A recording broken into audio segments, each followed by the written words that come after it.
Bom dia a todos, obrigado. Jefferson Machado, fisioterapeuta da equipe do Dr. Lafayette Lage. Bom, no caso aí, o Fast Track, a gente vai trabalhar um pouquinho, né, hoje, com um pouco do meu conhecimento, da minha vivência, da aplicação que a gente faz rápida nesse período de reabilitação de artroplastia total de quadril, né? Então é importante a gente também mencionar alguns estudos que falam sobre os efeitos, né, do pré-operatório, né, da fisioterapia no pré-operatório em pacientes com osteoartrite, né, que aguardam a cirurgia da artroplastia total de quadril, né. Nesse estudo aí foi mostrado para poder obter a qualidade de vida, né, desses pacientes.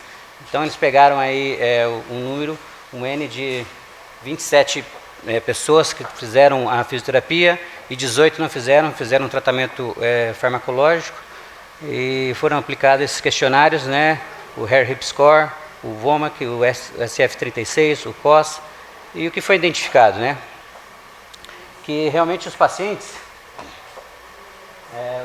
que não são encaminhados rotineiramente à fisioterapia dentro de um ano, eles não têm uma boa evolução. Opa, aqui não está saindo. Aqui. Tá. Bom, e aqui, nesse caso, os pacientes que fizeram a fisioterapia pré-operatória, né, tiveram uma influência positiva na qualidade de vida desses pacientes com osteoartrite de quadril que aguardavam a cirurgia, ou seja, a importância da fisioterapia pré-operatória, mesmo que seja, né, aqui nesse caso com um ano, mas importante que seja encaminhado sim para a fisioterapia, porque é uma preparação, né? Essas situações assim, os pacientes estão com uma grande alteração psicológica, os pacientes estão com dor, com limitação de amplitude de movimento, né, com restrições. Isso aí é de suma importância a fisio pré-operatória. Bom, nesse vídeo a gente vai mostrar um pouquinho também a importância do que é fazer adequação de ambiente, né? Realizar também o treino de marcha. A gente faz aí uma avaliação antes, para a gente poder ter ideia de como que esse paciente que a gente vai tratar se encontra.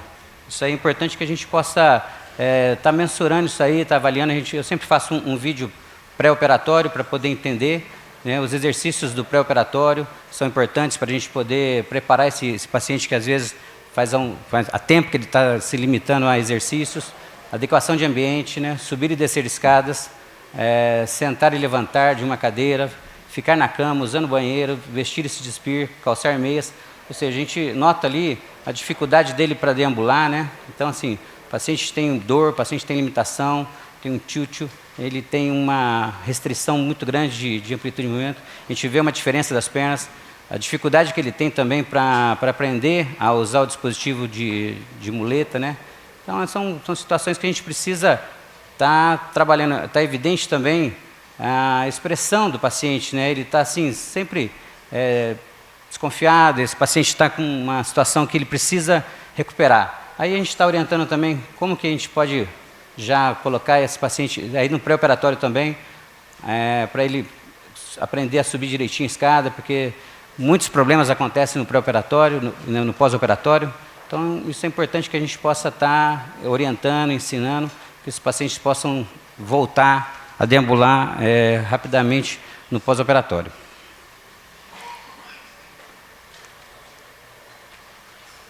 Isso mesmo. Bom, o que o fisioterapeuta precisa saber, né? Ele precisa ter conhecimento, né? O motivo pelo qual o paciente vai realizar essa fisioterapia, essa artroplastia, sobre a cirurgia, né? A gente tem que ter conhecimento das imagens, né? Se ele vai usar uma fixação cimentada ou não cimentada, qual que vai ser a via de acesso que o cirurgião vai utilizar, se é anterior, lateral ou posterior, né? Os problemas funcionais que ocorrem, né, no pós-operatório, o objetivo e a realidade do paciente, né? O que ele espera dessa cirurgia para que ele possa retomar a vida dele. Então é muito importante ter conhecimento desses itens. Bom, aí a atuação do fisioterapeuta, né? Muito importante que a gente possa iniciar no pós-operatório imediato, né? Que é lógico, a gente tem que recuperar essa qualidade de vida dele, né?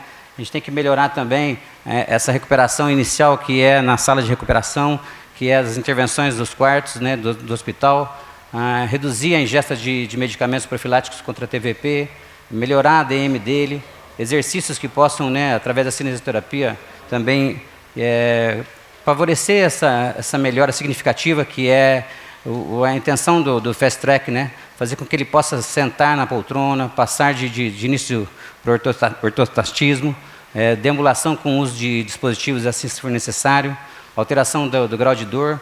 Então, esses itens são muito importantes no pós-operatório imediato para que a gente possa, né, promover o auxílio para a alta hospitalar, né. E o meu trabalho, eu, né, criei também um protocolo pré-operatório e um pós-operatório. Lógico que a gente tem que trabalhar com pesquisas baseadas em evidências para a gente poder ter um rumo, um norte, né. Eu costumo atuar nas próteses convencionais nesse período, né, na fase 1 de 0 a 3 semanas, fase 2 de 3 a 6, fase 3 de 6 a 12, e na Resurface, que o Dr. Lafayette trabalha muito, eu também, mesma coisa na fase 1 de 0 a 3, na fase 2 de 3 a 6, na fase 3 de 6 a 12, e também, importante, os pacientes que são, né, da Resurface, que têm interesse de retorno à atividade, eu também inicio de 12 a 24 semanas, para que a gente possa progredir para essa fase, desde que os critérios da fase 1, 2 e 3 estejam cumpridos, né? Essa informação é importante nesse artigo, que fala sobre a cinesiologia das ações musculares, é uma situação que pode pode acontecer com alguns colegas, né? O início do exercício de SLR, né, logo no pós-operatório imediato. Ou seja, por um motivo que já vem trazendo esse paciente, né, antes da cirurgia, as fraquezas musculares, né, fraqueza muscular na região de abdominal. Então, isso aí tem um fator muito grande que ocorre. Se você impõe esses exercícios de SLR logo nessa fase, você pode desenvolver aí uma bursite do ilipsoas, porque as forças sinérgicas dos músculos abdominais, elas, né, fazem com que tenha esse tilt do ilho, né, causando aqui uma tensão muito grande quando você realiza o SLR. Então, assim, nos meus pacientes aqui que eu trabalho, eu preconizo a partir da 0 a 3 semanas, né, a partir da 3ª semana, iniciar os exercícios de SLR. Então, nessa fase, a gente trabalha mais isometria, exercícios que não causem tanta tensão, né, tanta impactação dessa região aqui que pode desenvolver, e aí a gente tem um comprometimento quanto à reabilitação. Aqui também faz parte desse estudo também de análise de biomecânica. É importante a gente entender um pouquinho dos vetores de força que ocorre em cima da prótese, né? Ou seja, essa estabilização, né, que ocorre na pelve. Que isso, a gente, né, simplificando, a gente tem a balança de Powers que afirma que o glúteo médio ele é o estabilizador da pelve. Ou seja, essas forças que tem na cabeça da prótese até esse vetor que é o peso do corporal aqui, né, que ele passa pelo pubis, ele tem aqui uma balança de peso, que aqui a gente tem que ter 3 vezes mais o peso para a gente dar esse equilíbrio. Ou seja, quando a gente tem reabilitação, a gente tem que buscar muito o trabalho da reabilitação dos abdutores, né, que esses músculos que estabilizam são os abdutores, os tensores, os rotadores externos. E o glúteo médio, que também é o grande vilão. Então, uma fraqueza disso, a gente vai ter, com certeza, um Trendelenburg. E a gente fala um pouquinho sobre os problemas, né, que ocorrem, às vezes, né, após uma cirurgia de artroplastia total de quadril e até de joelho. Ou seja, alguns dos problemas que ocorrem, né, a fraqueza do abdutor, né, as diferenças de comprimento de membro, a contratura muscular e o desalinhamento. Isso aí a gente tem que estar atento, o fisioterapeuta, porque isso vem no dia a dia do trabalho para a gente poder também atuar. O paciente vai referir essa sintomatologia para a gente. Então aqui a gente mostra um pouquinho dessa situação que ocorre, né, nessa radiografia. A gente vê aqui, né, essa linha que demonstra esse encurtamento aqui, uma contratura dos adutores. E aí, o tratamento, a gente vai sobre os não invasivos e os invasivos, né? A gente atua com a fisioterapia, terapia manual, uma órtese personalizada, porque pode ter alguma discrepância de membros, né? Uma palmilha de compensação. A gente trabalha com estimulação elétrica, iontoforese. E os invasivos, né? Aí a questão de injeção de botox, injeções intraarticulares e bloqueios nervosos. Então, esses são alguns tratamentos quando ocorrem essas alterações. E aí, em relação às bursas que ocorrem nos tratamentos, elas podem, né, ser por conta de algumas realizações, alguns movimentos que a gente pode ter causado, ou porque algum movimento que estava inadequado. Então, a gente tem a bursa trocantérica, a bursa do ilipsoas, a bursa do glúteo médio e a bursa do isquiogluteal.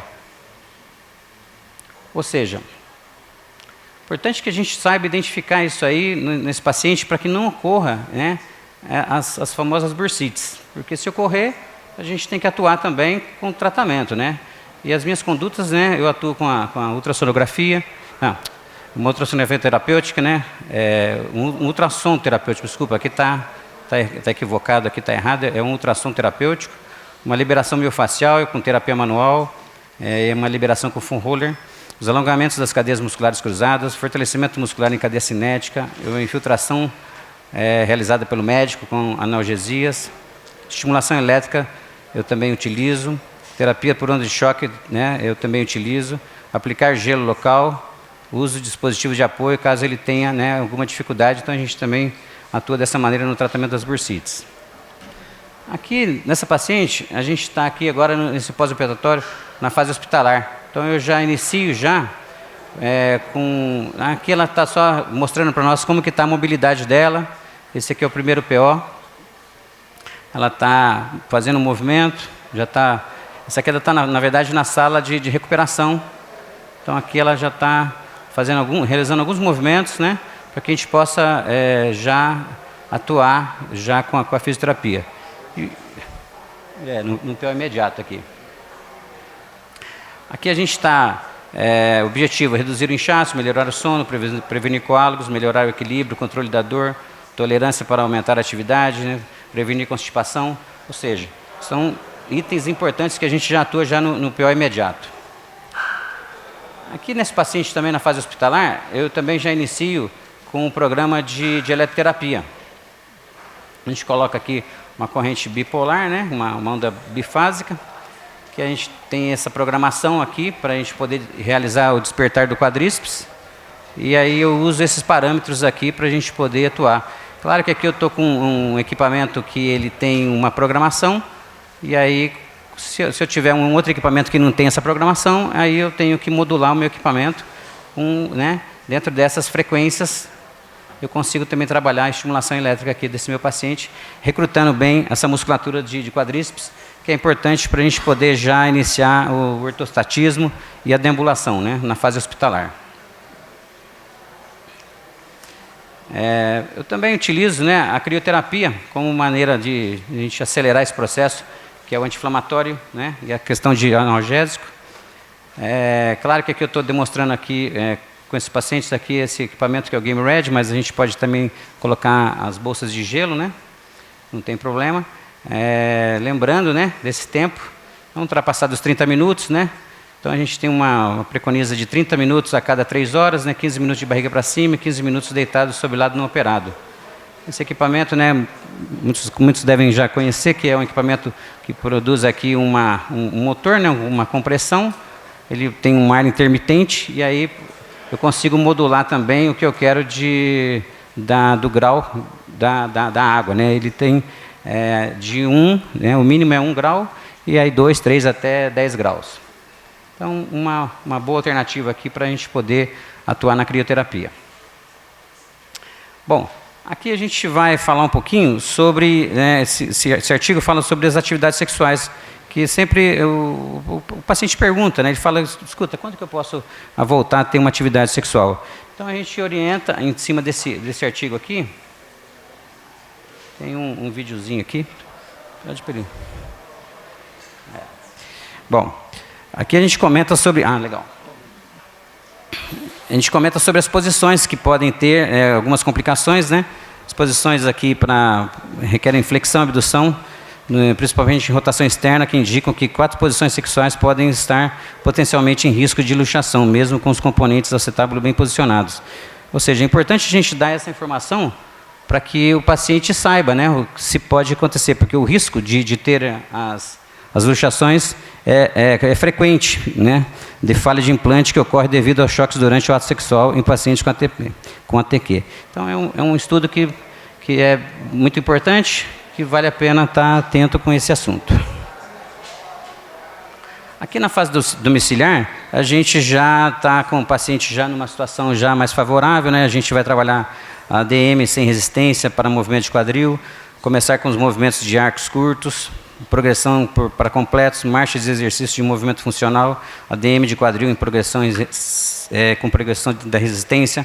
Foco desta fase é o fortalecimento progressivo de abdutores de quadril, exercícios de abdução de pé, lado, deitado, cadeia cinética fechada e fortalecimento de abdução.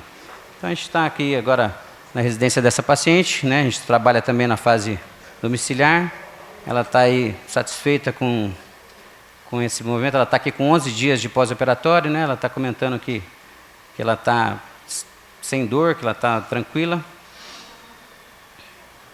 Aqui também ela já está numa situação já bem favorável e de alta já do tratamento aí. Esse outro artigo fala sobre, né, a intenção da programação de reabilitação na água, na hidroterapia, né?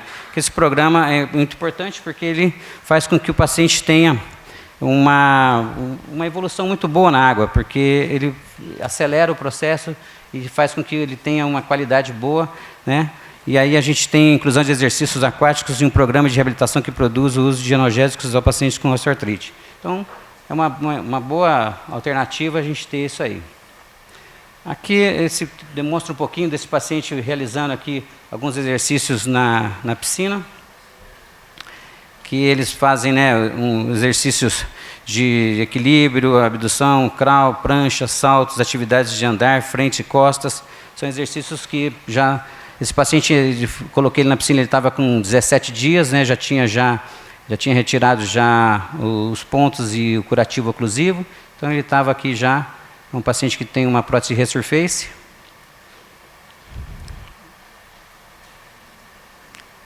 Bom, eu também aplico, né, na fase do pré e do pós-operatório, né, para questões de alta, o Hair Hip Score, para a gente poder ter o índice que esse paciente se encontra, né.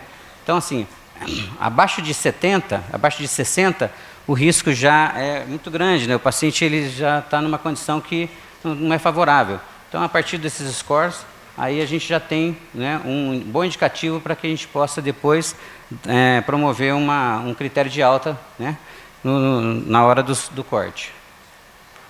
Aqui também o importante desse trabalho é a gente falar sobre os retornos, né? Então aqui, esse artigo, os cirurgiões foram solicitados para classificar cada atividade da seguinte forma: não permitido, né? Indeciso, permitir com experiência. Então aqui, ó, não permitido, né?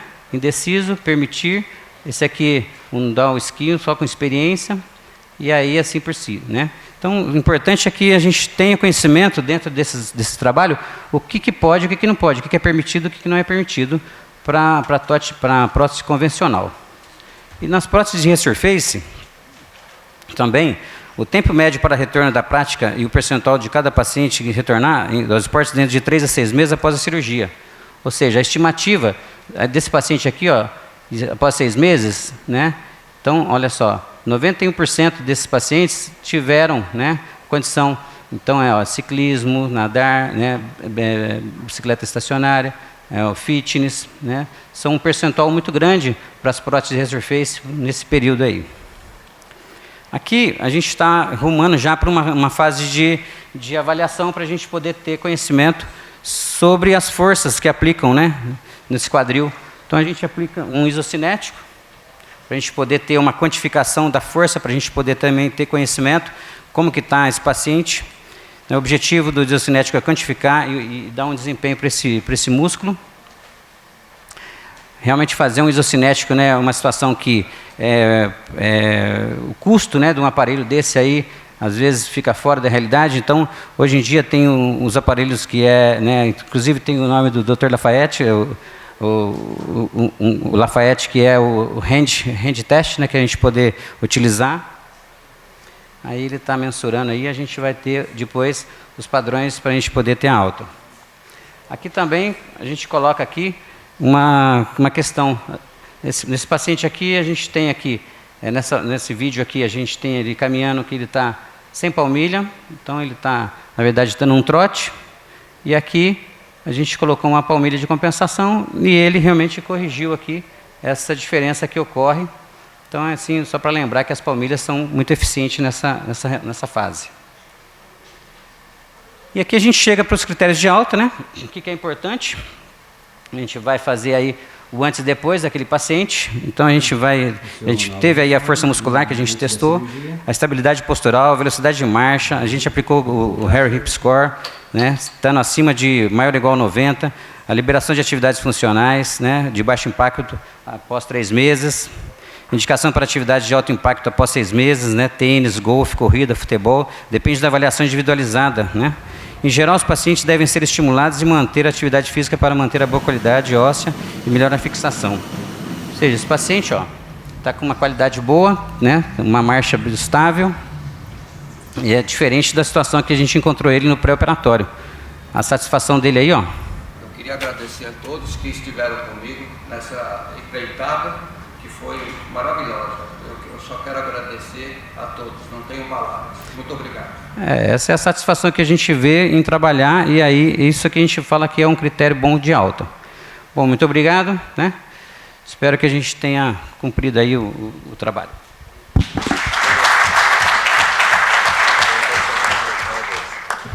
Parabéns, Jefferson. Realmente, eu posso dizer que eu tenho uma fase... Trabalhamos juntos, eu e o Jefferson, já há 5 anos. Também existem outros fisioterapeutas, na casa daquela senhora lá, quem fez a reabilitação foi a Tamires, porque normalmente esses fisioterapeutas vão a domicílio e ajuda muito, né? Então, eu tenho outros fisioterapeutas, mas o Jefferson, nós fizemos uma parceria muito grande e melhorou muito a reabilitação dos pacientes.